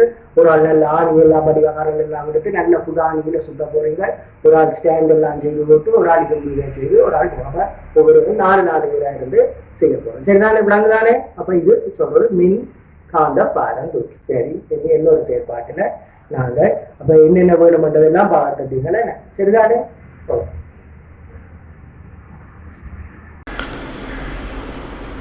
முதலாவது வினா, ஒரு நூலினால் கட்டி தொங்கவிடப்பட்டுள்ள காந்த துண்டை உரு ஒன்று காட்டுகிறது. கடதாசியினால் சுற்றப்பட்ட யாதாயினும் ஒன்றை காந்த துண்டிற்கு அண்மையில் கொண்டு செல்லும் போது காந்த துண்டு அமைந்திருக்கும் விதத்தை உரு 2 காட்டுகிறது. வடிவா கவனிங்கோ. ஒரு நூலினால் கட்டி தொங்கவிடப்பட்டுள்ள காந்த துண்டை உரு ஒன்று காட்டுகிறது. சுயாதீனமாக தொங்கவிடப்பட்ட காந்தம் ஒன்று இந்த உரு ஒன்றில் காட்டப்பட்டுள்ளது. உரு ஒன்று கடதாசியினால் சுற்றப்பட்ட யாதாயினும் ஒன்றை, அதாவது இந்த பச்சென்றத்தால் இருக்கிறது, கடதாசியினால் சுற்றப்பட்டிருக்கு. அதில் என்ன இருக்குன்றது எங்களுக்கு தெரியாது. சுற்றப்பட்ட ஒன்றை காந்த துண்டின், அதாவது நாங்கள் உரு ஒன்றில் காட்டப்பட்ட காந்த துண்டிற்கு அண்மையில் கொண்டு செல்லும் போது காந்த துண்டு அமைந்திருக்கும் விதத்தை உரு 2 காட்டுகிறது. அப்படியே அந்த காந்தம் இருந்த முறையில் நாங்கள் என்ன செய்கிறோம், அந்த பச்சையால் காட்டப்பட்ட பொருளை, கடதாசினால் சுற்றப்பட்ட பொருளை நாங்கள் காந்தத்தின் அருகே கொண்டு செல்லும் போது அந்த காந்தம் எப்படி இருந்தது என்பதை உரு 2 காட்டுகிறது. சரி, இப்போ உங்கள்கிட்ட கேட்கப்படுகின்ற கேள்வி, காந்தத்தினால் அதாவது கடதாசியினால் சுற்றப்பட்ட பொருள் யாதாய் இருக்கலாம் என்ற ஒரு கேள்வி கேட்கப்படலாம். இப்போ அதுக்கு என்ன மாதிரி நீங்கள் விட கூற போறீங்கன்றதை உருவை அவதானியுங்கோ. அடுத்த விடயமாக நாங்கள் அதுக்குரிய வினாவை பார்ப்போம். முதலாவது வினா ஏ தொங்கவிடப்பட்ட காந்தம் விலகியதற்கான காரணம் யாது? அதாவது தொங்கவிடப்பட்ட காந்தத்துக்கு அருகே என்ன செய்த நாங்கள் பச்சை நிறத்திலால் கடதாசினால் சுற்றப்பட்ட பொருளை நாங்கள் அந்த காந்தத்தின் அருகே கொண்டு சென்ற போது விலகியது. அதான் கேட்கப்பட்டிருக்குது. தொங்கவிடப்பட்ட காந்தம் விலகியதற்கான காரணம் யார்? என்னவா இருக்கும்? ரைட், ஒத்த முனையாக காணப்பட்டிருக்கணும். என்ன ஏதோ ஒத்த முனையாக காணப்பட்டிருக்கணும். அது என்ன மாதிரியா இருந்திருக்கணும்? இரும்பாக இருந்திருக்குமோ காந்தமாக இருந்திருக்குமோ? ரைட், காந்தமாக இருந்தபடியாகத்தான் அங்கே அந்த தொங்கவிடப்பட்ட பொருளின் பகுதி ஒன்று வடக்காக இருந்திருக்கலாம் அல்லது தெற்காக இருந்திருக்கலாம். அதே வேளையில் கொண்டு சென்ற பக்கமும் அதே ஒத்த முனையாக இருந்தபடியால் என்ன நடந்திருக்குது? அந்த குறிப்பிட்ட பொருளை கிட்ட கொண்டு போகும்போது காந்தம் தள்ளப்பட்டிருக்குது, தள்ளுதல் நடைபெற்றிருக்குது, தள்ளுகை. ஏன்னா அப்போ அதில் இருந்து கேட்கப்படலாம், கடதாசியினால் சுற்றப்பட்டிருப்பது யார்? இரும்பண்டுவியலோ காந்தமண்டுவியலோ? காந்தம். ஏன் இப்போ நீங்கள் நினைக்கலாம், ரைட்டு, இப்போ சுற்றப்பட்ட பொருளை நாங்கள் அந்த காந்தத்தின் அருகிலே கொண்டு போகலாம், தள்ளுதென்றால் இரும்பை கொண்டு போயிருந்தால் தள்ளி இருக்குமோ? இல்லை. ஆகவே அது தள்ளுகை நடைபெறுது என்றால் கொண்டு செல்லப்பட்ட பொருளும் காந்தமாக இருக்கணும், அதுவும் ரெண்டும் ஒத்த முனையை சந்தித்ததாக இருக்கும்போது தான் அது நகர்த்தப்பட்டிருக்கும் என்ற முடிவுக்கு வரலாம்.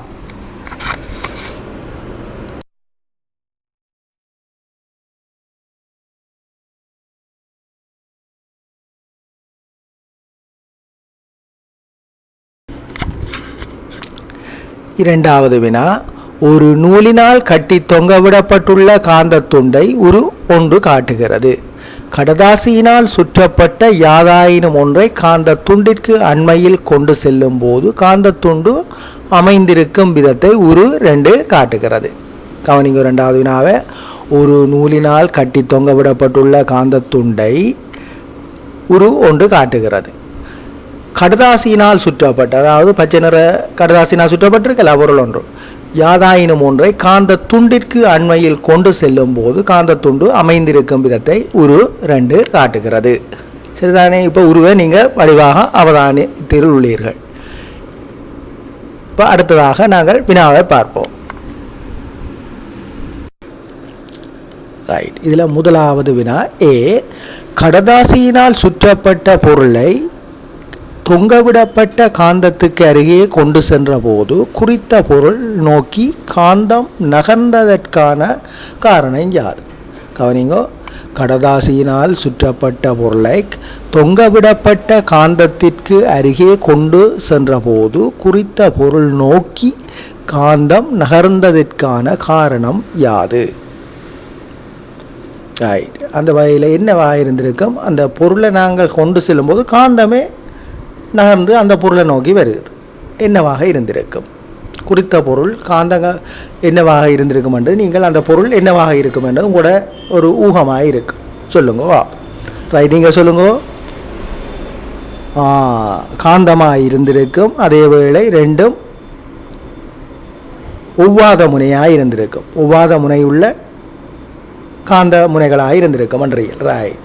ரெண்டாவது வேறு யாரும்? காந்தங்கவரும் இரும்பாக இருக்கு. ரைட், குட், நல்லது.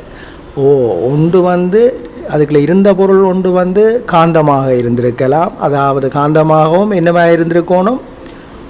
ஒவ்வாத முனையாக உள்ள காந்தமாண்டபடியாக தான் என்ன செய்திருக்கு?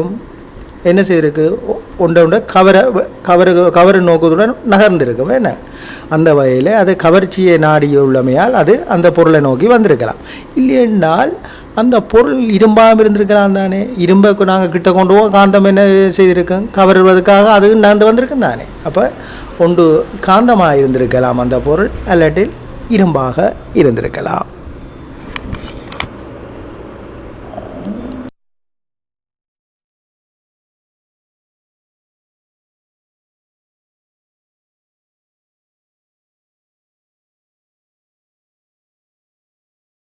அதில் பி கேள்வி, கடதாசியினால் சுற்றப்பட்டிருப்பது யாது?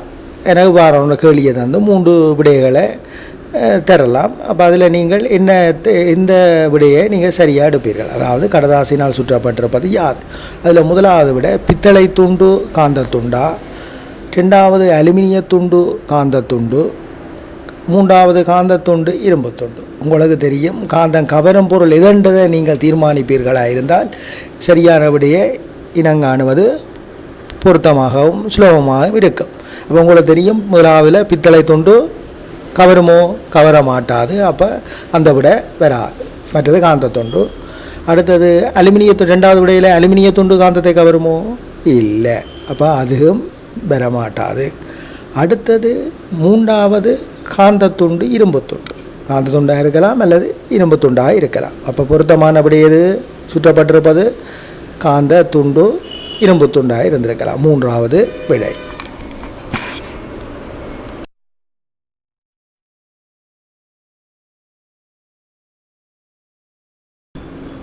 மூன்றாவது வினா, சுயாதீனமாக கட்டி தொங்கவிடப்பட்ட காந்தம் ஒன்றின் அருகே காந்தம் ஒன்றை கொண்டு செல்லும் போது நடைபெறும் மாற்றம் யாது?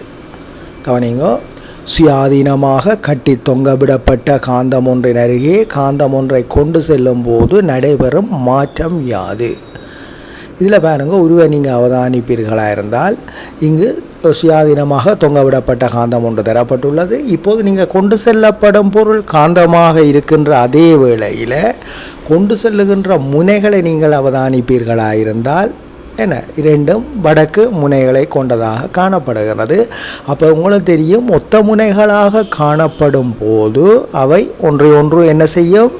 தள்ளும். ஒத்த முனையாக காணப்படும் போது அவை ஒன்றை ஒன்று தள்ளும். ஆகவே அந்த தள்ளுகைக்கு ஏற்றதாக அது சுழறுவதை நீங்கள் காணக்கூடியதாக இருக்கிறது.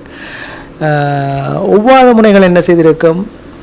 கவரக்கூடியதாக இருந்திருக்கு. இப்போ ரெண்டும் நாங்கள் கொண்டு செல்லும் போது அந்த நேரத்தில் அது ஒத்த முனையாக வடக்காக காணப்பட்டதால் அது தள்ளுகையை ஏற்படுத்தி அது சுழற்சியை அடைவதை காணக்கூடியதாக இருக்கும். நீங்கள் இந்த உருவை அவதானிப்பீர்களாக இருந்தால் இதில் முதலாவது உருவை நீங்கள் அவதானிக்கும் போது இரண்டும் ஒத்த இரண்டு காந்தங்கள் காணப்படுகின்றன. அவை ஒன்று சுயாதீனமாக கட்டி தொங்கவிடப்பட்டுள்ளது. அதில் ஒத்த முனையாக காணப்படுகின்ற காந்தத்தின் அருகே அதே ஒத்த முனையை உள்ள காந்த முனையை கொண்டு செல்லும் போது அது தள்ளப்படும் முறையை அம்புக்குறியினால் காட்டப்பட்டுள்ளது. ஒரு ரெண்டில் ஒவ்வாத முனைகளாக இரண்டும் காணப்படுவதனால காந்தத்தின் முனைகள் அவை ஒன்றை ஒன்று கவரும் விதமாக அம்புக்குறி காட்டும் திசையை நோக்கி கவருவதை அவதானிக்கக்கூடியதாக இருக்கிறது. இங்கு இரண்டு யூ வடிவ காந்தங்கள் தரப்பட்டுள்ளன. அவை இரண்டையும் அருகருகாக கொண்டு செல்லும் போது அவை தள்ளுவதை அவதானிக்கக்கூடியதாக இருக்கின்றது. அவை ஒன்று ஒன்று தள்ளுவதை அவதானிக்கக்கூடியதாக இருக்கிறது. ஆகவே அந்த காந்தத்தின் முனைகள் எவ்வாறாக இருந்திருக்கும்? ஒத்த முனைகளாக காணப்பட்டமை. இங்கு இரண்டு பரிலாட காந்தங்கள் தரப்பட்டுள்ளன. இவை இரண்டையும் அருகருகே கொண்டு செல்லும் போது அவை ஒன்றை ஒன்று கவருவதை அவதானிக்கக்கூடியதாக இருக்கிறது. ஆகவே இந்த காந்தத்தின் முனைகள் எவ்வாறாக இருந்திருக்கும்? ஒவ்வாத முனைகள்.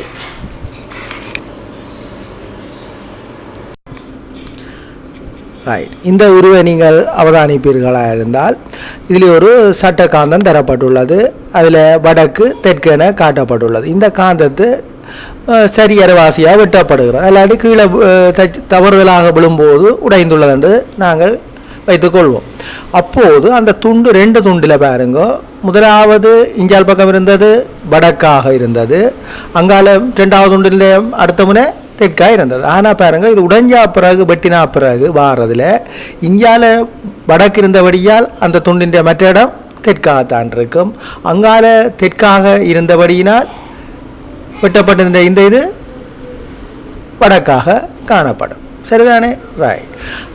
அதே துண்டை பேர்ந்து நாங்கள் அதை இன்னும் இன்னொரு துண்டாக நாங்கள் வெட்டுவோம் அல்லது உடையுமாக இருந்தால் பாருங்க, அதுவும் இங்கால வடக்காக இருந்தது, அதை வெட்டும்போது வாரது மற்றதே தான் இருக்கும், தெற்காக இருக்கும். அடுத்த ரெண்டாவது துண்டிலையும் அதில் இங்கால தெற்காக இருந்தபடியால் வெட்டப்பட்டிருந்த ஒரு முனை வடக்காக இருந்திருக்கும். அடுத்தது ரெண்டாவது பெரிய துண்டில் அதே அரைவாசியை வெட்டும் போது ஒன்று வடக்காகவும் மற்றது தெற்காகவும், அடுத்தது அங்கால தெற்காக மற்றது ரெண்டாவது உண்டு நாலாவது உண்டின் கடைசி தெற்காக இருப்பதால் வெட்டப்பட்டதின் பகுதி இந்த இது என்ன பகுதியாக இருந்திருக்கும், வடக்காக இருந்திருக்கும். அப்போ இந்த ஒரு காந்தமும் சட்டக்காந்தம் உடையும் போது அல்லது வெட்டும் போது நாங்கள் எதிர்முனை என்னவாக இருந்திருக்குமோ அது இந்த வெட்டப்பட்ட அப்புறம் வார முனைவு அதுக்கு எதிர் திசையாக காணப்படும் என்பதை வைத்திருந்தால் நீங்கள் எத்தனை காந்த துண்டாகவும் வெட்டினாலோ உடைந்தாலோ அது இரண்டு திசையும் உள்ளடக்கியதாக தான் காணப்படும் என நீங்கள் இதிலிருந்து அறிந்து கொள்ளக்கூடியதாக இருக்கும். இங்கு உருவில் 4 படிமுறைகளை கொண்ட உரு காட்டப்பட்டுள்ளது. அதிலே முதலாவது படிமுறையை நீங்கள் அவதானிப்பீர்களாக இருந்தால் 2 சட்டகாந்தங்கள் அருகருகே கொண்டு செல்லப்படும் விதம் காட்டப்பட்டுள்ளது. அதில் முதலாவது வடக்கு முனையாகவும் இரண்டாவது காந்தத்தின் தெற்கு முனையாகவும் காணப்படுவதால், அதாவது ஒவ்வாத முனைகளாக காணப்படுவதால் அவை ஒன்றை ஒன்று கவரும். இரண்டாவது உருவில் முதலாவது காந்தத்தின் தெற்கு முனையாகவும் இரண்டாவது காந்தத்தின் வடக்கு முனையாக காணப்படுவதால் அவை ஒன்றை ஒன்று அருகருகே கொண்டு செல்லும் போது அவை ஒன்றை ஒன்று கவரும். மூன்றாவது உருவில் முதலாவது காந்தத்தின் வடக்கு முனையாகவும் இரண்டாவது காந்தத்தின் தெற்கு முனையாகவும், அதாவது ஒத்த முனையாக காணப்படுவதால் அவை ஒன்றை ஒன்று தள்ளும். நான்காவது உருவிலே முதலாவது காந்தத்தின் தெற்கு முனையாகவும் இரண்டாவது காந்தத்தின் தெற்கு முனையாகவும் காணப்படுவதால் அவை ஒன்றை ஒன்று தள்ளும் என்ற முடிவுக்கு நாங்கள் வரக்கூடியதாக இருக்கும். நான்காவது வினா, விளையாட்டு மின் மோட்டரில் உள்ள காந்தம் நிலையான காந்தமா அல்லது மாறும் காந்தமா? கவனிங்கோ, விளையாட்டு மின் மோட்டரில் உள்ள காந்தம் நிலையான காந்தமா அல்லது மாறும் காந்தமா? ரைட், நிலையான காந்தம். அந்த நாங்கள் விளையாட்டு மின் மோட்டரில் உள்ளுக்குள்ளே நீங்கள் அதை உள்ளமைப்பை அவதானிப்பீர்களாக இருந்தால் அதுக்குள்ளே இருக்கிற காந்தம் நிலையானதாகவே இருக்கும். ஆனால் நாங்கள் சாதாரணமாக வீட்டு நீரிறைக்கும் மோட்டரில் காணப்படுகின்ற காந்தம் நாங்கள் மின்சாரத்தை செலுத்தும் போது, அதாவது நீர் இறைக்கும் சந்தர்ப்பத்தில் அந்த இது காந்தமாக மாறும். மின்னோட்டம் துண்டிக்கப்படும் போது காந்த சக்தி இழக்கப்படும். இதில் இருக்கிற காந்தம் நிலையான காந்தமாக காணப்படுகின்றது. இது விளையாட்டு மின் மோட்டரில். அடுத்தது நாங்கள் பார்க்க போவது மின் காந்தம். மின் காந்தம். ரைட், இதில் மின்காந்தத்தில் நாங்கள் முதலாவது மின்காந்தம் செய்ய தேவையான பொருட்கள் எவை? நாங்கள் ஒரு மின்காந்தம் ஒன்று செய்ய போகிறோம், அதுக்கு தேவையான பொருட்கள் எவை என்றதை முதல்ல நாங்கள் பார்ப்போம். முதலாவது ஒரு மின்காந்தம் செய்வதற்கு முதலாவது எங்களுக்கு செப்பு கம்பி தேவை. செப்பு கம்பி பார்த்துக்கிறீங்களானே? ரெண்டாவது துருப்பிடிக்காத ஒரு நல்ல நிலையில் உள்ள ஆணி. ஏன்னா துருப்பிடிக்காத ஆணி, களை பிடிக்கக்கூடாது, துருப்பிடிக்காத நல்ல நிலையில் உள்ள ஆணி. மற்றது ஒரு மின்கலம், சாதாரண 1.5 வோல்ட் கொண்ட ஒரு மின்கலம், ஒரு சவர அலகு, இவ்வளவும் எங்களுக்கு தேவை. என்னத்துக்கு சவர அலகு? செப்பு கம்பி மேலே பூசப்பட்ட பூச்சு சுரண்டி எடுப்பதற்கு சவர அலகு ஒன்று தேவைப்படும். இவ்வளவு இருந்தால் நாங்கள் ஒரு மின்காந்தத்தை உருவாக்கக்கூடியதாக இருக்கு. அதாவது பூச்சு பூசப்பட்ட செப்பு கம்பி, இரும்பாணி, மின்கலம்.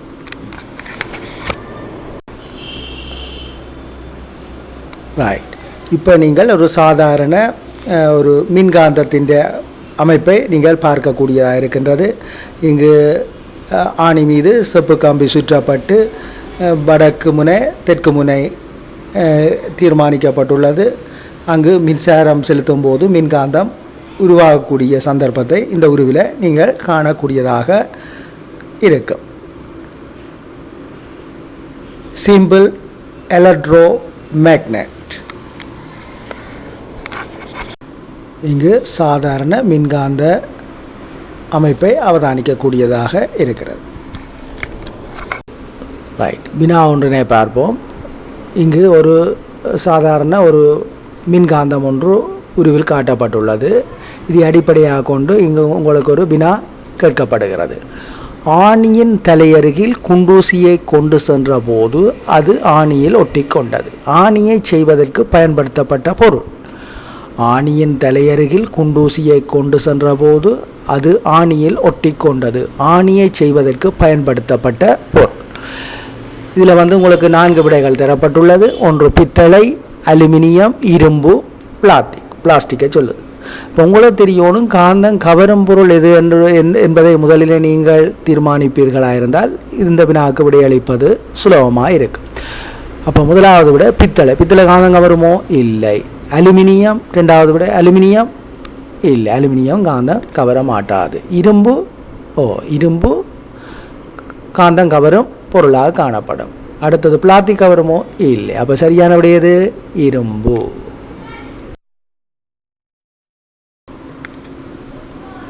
சாதாரணமாக ஒரு இரும்பாணியில் நாங்கள் மின்காந்தத்தை உருவாக்கும் போது செப்பு கம்பி சுற்றப்படுகின்ற திசையை பொறுத்து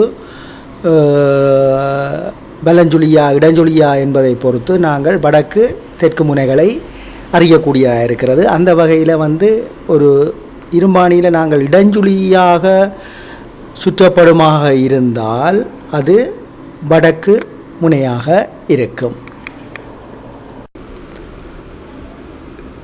வலஞ்சுழியாக சுற்றப்படுமாக இருந்தால் அது தெற்கு முனையாக இருக்கும். மணிக்கூட்டு திசை.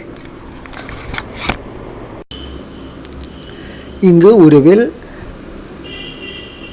இரும்பாணியில் செப்பு கம்பி சுற்றப்பட்ட முறைகளும் அவற்றின் முனைவுகளை கண்டுபிடிக்கும் முறைகளையும் இங்கு காட்டப்பட்டுள்ளது.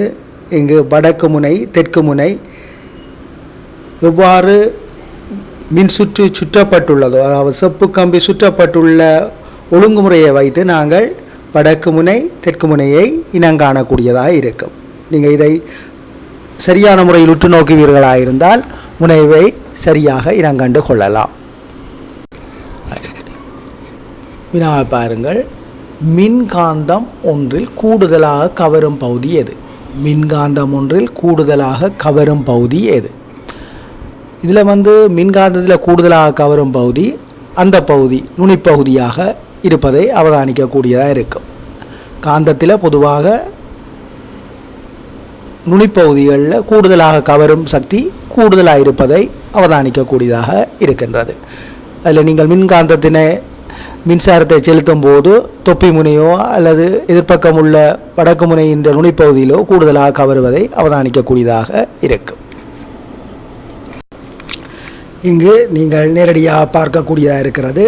காந்தம் கூடுதலாக முனைவு பகுதியில் கூடுதலாக கவரும் சக்தி கூடுதலாக காணப்படுகிறது. மின்காந்தத்தில் முனைவு பகுதியில் கூடுதலாக கவரும் சக்தி காணப்படுவதை நீங்கள் அவதானிக்கலாம்.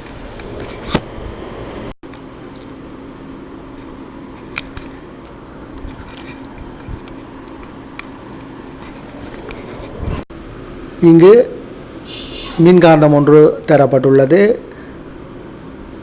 அதில் ஆளி ஒன்றினை பயன்படுத்தி மூடுவதற்கும் திறப்பதற்கும் ஏற்றதாக அமைக்கப்பட்டுள்ளது. சுவிட்ச், ஆளி, பேட்டரி செல், உலர் மின்கலம், நெயில், ஆணி, எலக்ட்ரோ மேக்னெட், மின்காந்தம், பின்ஸ், குண்டு பின் ஆணிகள் காட்டப்பட்டுள்ளது. இதில் ஆளியை நாங்கள் திறப்பதன் மூலமாக மின்காந்தம் விளக்கப்படும், மூடுவதனூடாக மின்காந்தம் உருவாக்கப்படும். 2 வகையான செயற்பாடுகளையும் இந்த ஆளி இணைப்பினூடாக நாங்கள் மேற்கொள்ளக்கூடியதாக இருக்கு. அடுத்த வினா. மின்காந்தத்தினை துண்டிப்பதற்குரிய ஆளி ஒன்றை அமைத்தல் எவ்வாறு? மின்காந்தத்தினை துண்டிப்பதற்குரிய ஆளி ஒன்றை அமைத்தல் எவ்வாறு? இங்கு உருவில் காட்டப்பட்டுள்ளது. இந்த உருவை நீங்கள் அவதானித்து ஒரு ஆளியை இணைப்பதன் ஊடாக நாங்கள் மின்காந்தத்தினை துண்டிப்பதற்குரிய ஒரு ஆளி ஒன்றை பயன்படுத்தி உருவாக்கக்கூடியதாக இருக்கு. அடுத்த வினா. கடதாசியினால் சுற்றப்பட்ட ஒரு திண்மம் ஏயும் சுருள்கம்பி சுற்றப்பட்ட ஒரு இரும்பாணி பியும் உரு ஒன்று காட்டுகிறது. கம்பியின் இரு நுனியையும் ஒரு உலர் மின்கலத்துடன் தொடுக்கும் போது ஏ இருக்கும் விதம் உரு 2 காணப்படுகிறது. ஏ ஆனது எதுவாக இருக்கும்? கவனிங்கோ. கடதாசியினால் சுற்றப்பட்ட ஒரு திண்மம் ஏயும் சுருள்கம்பி சுற்றப்பட்ட ஓர் இரும்பாணி பியும் உரு 1 காட்டுகின்றது. கம்பியின் இரு நுனியையும் ஒரு உலர் மின்கலத்துடன் தொடுக்கும் போது ஏ இருக்கும் விதம் உரு 2 காணப்படுகிறது. ஏ ஆனது எதுவாக இருக்கும்? அப்போ நீங்கள் இப்போ உரு 1 அவதானிங்கோ.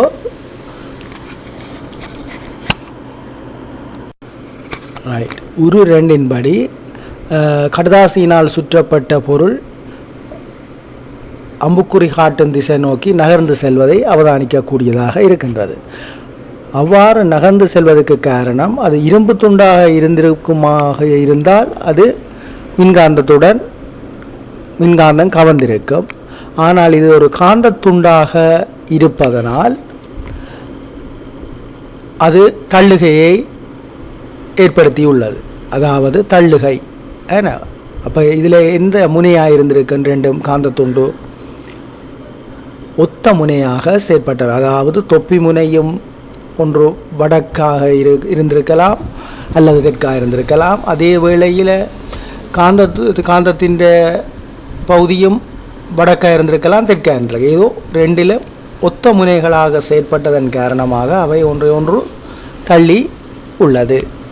ஆகவே இதில் கடதாசியினால் சுற்றப்பட்ட பொருள் காந்த துண்டு என்பதை அறியக்கூடியதாக உள்ளது.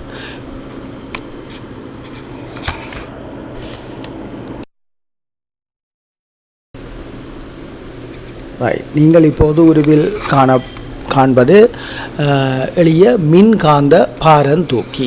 நீங்கள் நாங்கள் முதல் செய்த முறைகளை முன்பு பார்த்தீர்கள்.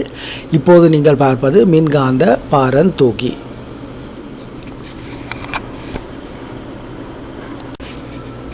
தற்போது நீங்கள் உருக்களில் காணக்கூடியதாக இருப்பது மின்காந்த பாரந்தூக்கிகள் தொடர்பான செயற்பாடுகள். அவற்றின் பல்வேறுபட்ட முறைகளை கையாளும் நுட்பங்களும் இதில் காட்டப்பட்டுள்ளது. இரும்பு சார்ந்த பொருட்களை பிரித்தெடுப்பதற்கு இவ்வாறான மின்காந்த பாரந்தூக்கிகள் பயன்படுகின்றன.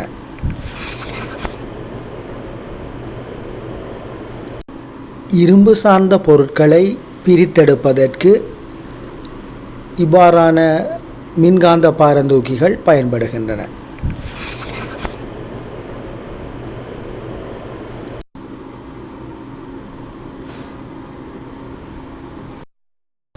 தற்போது நீங்கள் உருவில் காண்பது திசை அறி கருவி.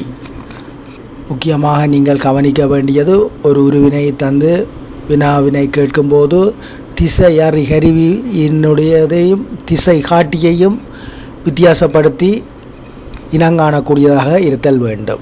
தற்போது நீங்கள் பார்ப்பது திசை அறி கருவி.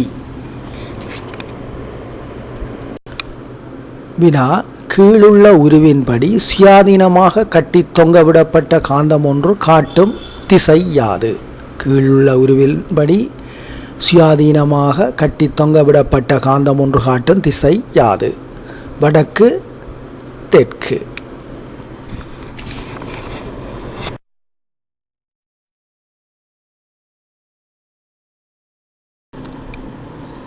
அடுத்த வினா: காந்தம் பயன்படுத்தப்படும் பொருட்கள் எவை?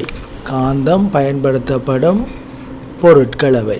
அதாவது காந்தம் எந்தெந்த இடங்களில் பயன்படுகிறது, அவை பொருள் சார்ந்ததாக இருக்கலாம், அவை எவை என்று கேட்கப்படுகிறது.